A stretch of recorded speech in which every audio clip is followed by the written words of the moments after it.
नमस्कार, welcome to career 247। मैं हूं प्रशांत धवन और इस वीडियो में हम बात करने वाले हैं एक बहुत ही इंपॉर्टेंट टॉपिक के बारे में। डोनाल्ड ट्रंप ने 100% टैरिफ्स इम्पोज कर दिए हैं ऑन ऑल फॉरेन मूवीज। इसका एक negative impact Indian movie industry, Chinese movie industry, Japanese movie industry और of course European movie industry, जो आज के समय इतनी ज़्यादा चल रही है नहीं। प्राइमरली मैं कहूँगा मूवीज़ के मामले में हॉलीवुड को अगर कोई टक्कर दे रहा है तो वो जापान और चाइना है, और थोड़ा बहुत आप कह लीजिए इंडियन मूवीज़ भी अच्छा कर रही हैं। बट डोनाल्ड ट्रंप का जो ये मूव है, इससे सबको लॉस होने वाला है। इवन अमेरिकन्स को लॉस होगा, क्योंकि एंटरटेनमेंट एज ए होल ये महंगी होने वाली है आने वाले समय में। आप देखोगे इस पर दर्जनों आर्टिकल्स पब्लिश किए जा रहे हैं आज के समय। Donald Trump announces tariffs on movies. अब तक टैरिफ्स हमने देखा कि गुड्स पर, फार्मास्यूटिकल आइटम्स पर और वेरियस और इक्विपमेंट पे ट्रंप लगा चुके हैं।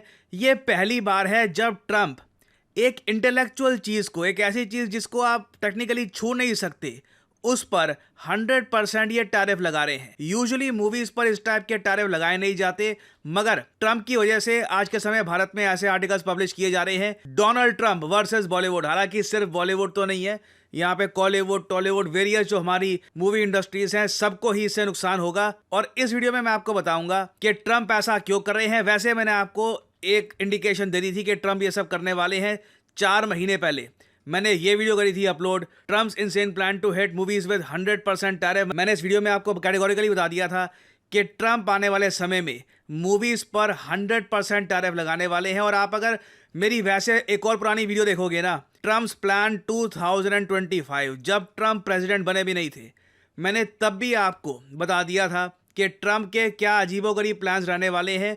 रिपब्लिकन पार्टी के ग्रैंड 2025 प्लान के अंडर ट्रंप बहुत सारी चीज़ें करेंगे जिससे यूनाइटेड स्टेट्स ऑफ अमेरिका हमेशा के लिए बदल जाएगा। और आप अगर ट्रंप की ट्वीट देखोगे ना इस मामले में, तो उन्होंने कैटेगोरिकली ये बात बोली है कि हमारा मूवी मेकिंग बिजनेस ये हमसे चोरी कर लिया गया है बाकी देशों द्वारा, और इन्होंने ऐसे चुराया है जैसे किसी बच्चे से कोई टॉफ़ी चुराता है। आगे कहते हैं, इस प्रॉब्लम को सॉल्व करने के लिए मैं 100% टैरिफ इम्पोज करूंगा on all movies that are made outside of the United States of America. Thank you for your attention to this matter. Now अब क्वेश्चन यहां पर यही आता है, ये कह रहे हैं हर मूवी पर, all movies that are made outside of USA. अगर इस लैंग्वेज के हिसाब से हम इंटरप्रेट करें कि ट्रंप क्या करने वाले हैं, तो इसका मतलब यह है कल को कोई भी मूवी, कोई एनिमे मूवी जो निकलती है जापान से, कोई इंडियन मूवी निकलती है इंडिया से, या कोई चाइनीज मूवी निकलती है, सब पे टैरिफ लगने वाले हैं। और इसका रीजन क्या है, ट्रंप ऐसा क्यों कर रहे हैं? इसके देखिए प्राइमरली 2 रीजन है। पहली बात तो अमेरिकन मूवीज उतना नहीं कमा पा रही जितना एक टाइम पर ये कमाती थी, और दूसरी बात यूएसए में मूवीज बनाना भी बहुत ज़्यादा महंगा पड़ रहा है। इसकी वजह से क्या हुआ है, पिछले कुछ सालों में कई अमेरिकन मूवी प्रोड्यूसर्स हैं, वो एक बार को बनाते तो हैं हॉलीवुड मूवी, मगर मूवी की जो एक्चुअल शूटिंग है वो हो रही होती है कनाडा में, ऑस्ट्रेलिया में या फिर न्यूजीलैंड में। और इस वजह से जो मूविंग प्रोडक्शन स्पेंडिंग है यूएसए में, ये 26 से 30% गिर चुकी है। इसका नेगेटिव इम्पैक्ट देखिए अमेरिकन पे आता है। जो पैसा पहले अमेरिकन एक्टर्स में, अमेरिकन क्रू में बटा करता था, ये पैसा बाहर के देशों में जा रहा है। और फिर अगर मैं बात करूं अमेरिकन मूवीज़ की, तो रिसेंटली एक बहुत ज़्यादा इंटरेस्टिंग डेवलपमेंट हुई।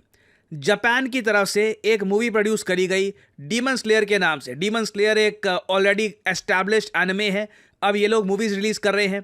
तो इन्फिनिटी कैसल के नाम से एक मूवी रिलीज़ हुई जो दुनिया भर में एक ग्लोबल बॉक्स ऑफिस फिनोमेना बन चुकी है। आप लोग जान के हैरान होंगे, जो रिसेंट सुपरमैन मूवी रिलीज़ करी गई है ना डीसी की, उसको भी सरपास कर दिया है इन्फिनिटी कैसल ने ओवरऑल बॉक्स ऑफिस कलेक्शन के मामले में। फैंटास्टिक 4 मूवी, एक और जो हॉलीवुड की दिग्गज मूवी होने वाली थी, मार्वल का एक बहुत इंपॉर्टेंट प्रोजेक्ट है फैंटास्टिक 4, इसी के बेसिस पर वो आने वाले समय में बहुत सारी और मूवीज़ बनाएंगे।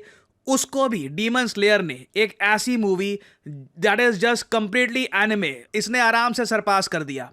और फिर रिसेंटली क्या हुआ, जो हाईएस्ट ग्रोसिंग मूवीज की लिस्ट है ना, उसमें आप देखोगे अमेरिकन मूवीज डोमिनेट करती है। दुनिया भर में सबसे ज्यादा कमाई करने वाली मूवीज की लिस्ट आप अगर देखोगे, नंबर 1 पे अवतार, फिर ये अवेंजर्स एंड गेम आपको दिख जाएगी, टाइटैनिक अभी भी यहां पर बरकरार है, इन्होंने बिलियंस कमाए हैं। अचानक से क्या हुआ, टॉप 5 में रिसेंटली साल 2025 में एक नई मूवी की एंट्री होती है। मे बी आप लोगों में से कई लोगों ने इस मूवी के बारे में ना सुना हो, शायद सुना हो। मैं यहाँ पर निंजा पार्ट 2 की बात कर रहा हूँ। ये एक चाइनीज मूवी है निंजा 2।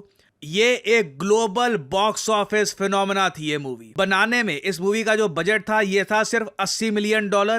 कमाए इस मूवी ने 2.2 बिलियन यूएस डॉलर्स। इसको आप अगर कंपेयर करोगे अवेंजर्स एंड गेम से, जो मार्वल का एक आप कह लीजिए सबसे बड़ा प्रोजेक्ट था इन रिसेंट टाइम्स, अवेंजर्स को बनाने में ही $400 मिलियन लग गए थे, क्योंकि इतने सारे एक्टर्स, साथ में सीजीआई वगैरह दुनिया भर का खर्चा होता है। $400 मिलियन की फिल्म बनी, कमाई $2.7 बिलियन।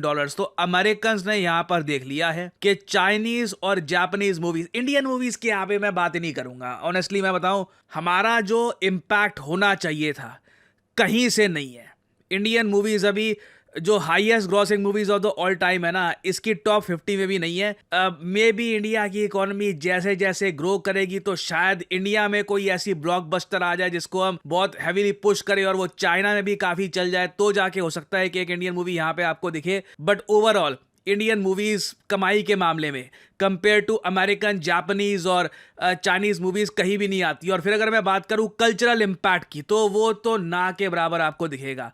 हाँ, हो सकता है आपको बहुत सारे यूट्यूब पर रिएक्शन चैनल दिख जाए, वो सीधा सीधा व्यूज़ की फार्मिंग कर रहे होते हैं लोग। उनको समझ में आ जाता है कि इंडियंस को अच्छा लगता है कि कोई वेस्टर्न लुकिंग आदमी इंडियन रिएक्शन कर रहा है, तो लोग देखने के लिए चले जाते हैं। बट ओवरऑल यूरोप में, यूएस में इंडियन मूवीज इतना पैसा नहीं कमा रही। सो इंडिया की मूवीज का मेंशन यहाँ पे इतना करना नहीं चाहिए। प्राइमरली जापानीज और चाइनीज मूवीज की जो एंट्री यहाँ पर हुई है, ये देखकर यूएसए के कान खड़े हो गए। इनको समझ में आ गया है कि जो ये निंजा 2 वाला फिनोमेना था, ये आने वाले समय में बार बार होगा।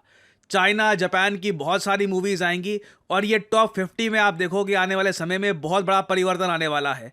तो ट्रंप ने बेसिकली क्या कर दिया है कि कल को मान लीजिए कोई अमेरिकन मूवी आती है, कोई चाइनीज मूवी आती है। अमेरिकन मूवी की टिकट आपको मिल जाएगी $10 की यूएसए में। चाइनीज मूवी देखने के लिए आपको $20 या $25 भी हो सकता है खर्चने पड़े, क्योंकि उस पर लग चुके होंगे क्या, 100% टैरिफ, मतलब कि अमाउंट डबल हो चुका होगा। ऑब्वियसली लोग सोचेंगे कि मैं $10 वाली जो मूवी है वो देख लूंगा, मैं डबल पैसा क्यों खर्चूं। तो ये बहुत ज़्यादा मैं कहूँगा एक रिस्की स्टेप ट्रंप उठा रहे हैं, एटलीस्ट अभी के लिए तो लग रहा है, जो ये बातें कर रहे हैं जिस तरीके से। और इंडियन पर्सपेक्टिव से अगर मैं बात करूँ, यूएसए की ओवरऑल मार्केट का देखिए बहुत कम शेयर है इंडिया के पास, मगर हमारी जो मूवीज की कमाई है वो 30% के आसपास आप अगर देखो पिछले कई सालों में ओवरसीज कलेक्शन से आई है। इसमें चाइना, जापान, यूरोप, यूएस सब इन्वॉल्व है। तो यूएस के स्टेप से देखिए इंडियन मूवीज को भी नुकसान होगा, बट आई थिंक 5-6% का रेवेन्यू कम हो सकता है इससे ओवरऑल, बट डेफिनेटली इससे सेटबैक तो लगेगा। अब इस सब के अलावा एक यहाँ पे एस्पेक्ट आता है, भारत में कई नौकरियां भी हो सकता है कि इससे कम हो जाए। अब आप कहोगे वेट, डोनाल्ड ट्रंप 100% टैरिफ लगा रहे हैं मूवीज पर, इससे इंडिया में नौकरियां कैसे कम होंगी? थोड़ी सी देखो, क्या है कि पिछले कुछ सालों में कई अमेरिकन मूवीज के जो वीएफएक्स का कई कुछ पार्ट है, ये इंडिया की कई कंपनियों ने बनाया है। इंडिया में आज के समय कई कंपनियां हैं, वो ओवरऑल सारा वीएफएक्स तो नहीं, मगर वीएफएक्स के कई जो पार्ट्स हैं उन्होंने भारत में बैठ के डिज़ाइन किए हैं या फिर उनको और इम्प्रूव किया है। अब होगा क्या कि हॉलीवुड मूवीज़ पर भी प्रेशर है कि सारा बिजनेस, सारा काम करवाना पड़ेगा अमेरिकन से। तो इंडिया में कल को जो वो आउटसोर्सिंग करते रहे कुछ काम की, वो नहीं हो पाएगा। शूटिंग वगैरह तो इंडिया में वैसे ही हॉलीवुड मूवीज़ की ना के बराबर होती है, उसका मुझे कोई आई डोंट थिंक कुछ ज़्यादा हमें लॉस हुआ है। बट जो ये आउटसोर्सिंग होती थी काम की, ये भी बंद होगी। और मैं सिंपली ये कहूँगा, जब डोनाल्ड ट्रंप डिजिटल गुड्स पे लगा रहे हैं टैरिफ, हम क्यों नहीं लगाते? Why aren't we doing it? हम लोग अभी तक इसमें पीछे क्यों है? सो अगेन ये बैड मूव है सबके लिए। ओवरऑल एंटरटेनमेंट महंगी होने वाली है। मैं सरप्राइज नहीं होऊंगा in the future OTT platform जो हैं वो भी अपना जो प्राइस है बढ़ा दे, ये बोल करके अब तो भैया टैरिफ लग गए हैं, क्या करे, तो उनको भी बहाना मिल जाएगा, वो भी आराम से, कोई बड़ी बात नहीं है, 1,500 रुपये इवेंचुअली आने वाले समय में वेरियस प्लेटफॉर्म्स अपनी फीस बढ़ा दे। So this is bound to happen.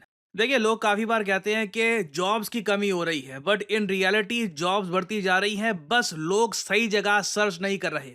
Recently US की एक यूनिवर्सिटी ने एक बहुत ही इंटरेस्टिंग रिसर्च पब्लिश करी। इन लोगों ने ये कहा कि कुछ स्पेसिफिक करियर ऑप्शंस हैं जिसकी डिमांड बहुत ही ज़्यादा बढ़ने वाली है दुनिया भर में। इधर आप देख पाओगे the employment of data scientist is projected to grow by 36% from 2023 to 2033। ये बाकी जो और एवरेज ऑक्यूपेशंस हैं उनसे कई ज्यादा गुना बढ़ने वाली है। और इवन हमारे प्यारे भारत में आप देखोगे अब खुल के ऐसे आर्टिकल्स पब्लिश होने स्टार्ट हो गए हैं कि इकोनॉमिक्स में पढ़ाई करें या डेटा साइंस में।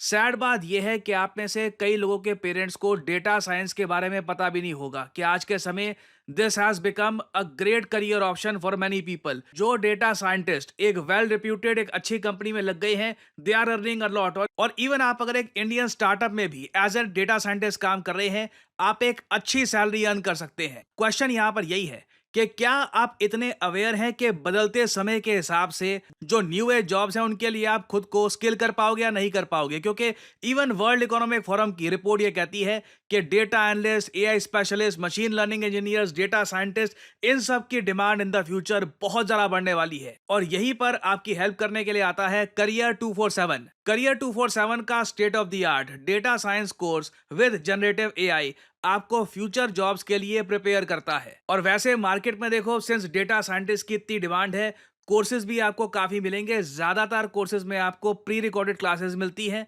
और कुछ टूल्स आपको दे देंगे और बोल देंगे गुड लक, खुद अपने आप सीखते रहो। जबकि आप जो करियर 247 का कोर्स है, इसमें आप देखोगे आपको लाइव क्लासेस मिलती है 260 आवर्स ऑफ लाइव क्लासेस, जो वीकेंड्स में होगी। आप वीकेंड्स में लाइव क्लास करिए, अपनी वीकडे में प्रैक्टिस करिए, अपनी क्राफ्ट स्किल्स अपनी कॉन्स्टेंटली इंप्रूव करते रहिए। करियर 247 के डेटा साइंटिस्ट कोर्स में आपसे हम प्रोजेक्ट भी करवाएंगे। आपको बेसिकली जो स्किल्स मिल रही हैं इनको यूज कैसे करना है रियल लाइफ में, ये भी आप सीख पाएंगे।